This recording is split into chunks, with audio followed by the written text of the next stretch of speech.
My parents always wanted me to meditate, and I was a rebellious child, and I was like, no, all the time. Right. And it wasn't until, you know, just a few years ago that I started practicing regularly, and it made a huge difference. Like, I've always been a very outgoing person, very interactive with people, and super busy and always on the go. But there was a franticness about me. Like, I wasn't grounded at all. I wasn't established in who I really was, and I didn't know who I really was.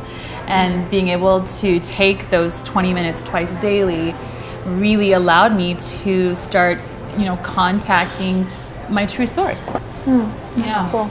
Yeah, I guess I'm like the super nerd because I learned at 10 and I just kept doing it. But I don't know, I felt like when I was young, like I always felt, maybe I changed schools right in middle school, and I always felt like a little bit insecure. And so having that always felt like a huge deal to me, that I could have I like to call it my sanctuary, that, you know, somewhere you can go to and, like we were saying before, just like get rid of all that stuff, all that clutter. I got really into yoga, and I was doing a lot of yoga, and I realized within certain yoga classes they were doing all types of different kinds of meditation. And it wasn't until I was in a yoga, like a yoga course, and it was just like 25 women, and the key thing was that everyone was looking for a meditation, and one that they could do that was easy and effortless, and they had results. And I was thinking, oh my gosh, I've had this my whole life. You guys didn't see me double dip. So speaking of double dipping, this is what transcending is like. Yeah.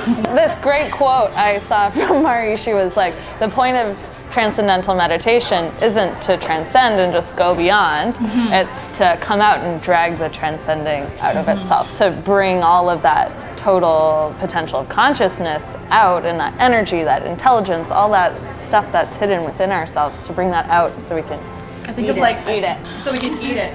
When you walk into a room, you can tell that there's just been, if there was like a fight in here before, or like an argument, you sort of kind of feel it in the air. Yeah. The same thing happens when you're happy and blissful. You radiate that for the whole society. There's like this sense that the consciousness is rising. Like, people are looking not just to like get rid of headaches and, you know, for health reasons, but also like, I want fulfillment.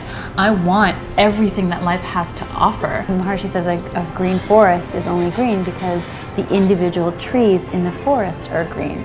So that's all it takes. That's all. So when, you know, and Gandhi says, you know, be the change. When you are resonating that pure being, that true happiness within you, you can't help but affect the people around you.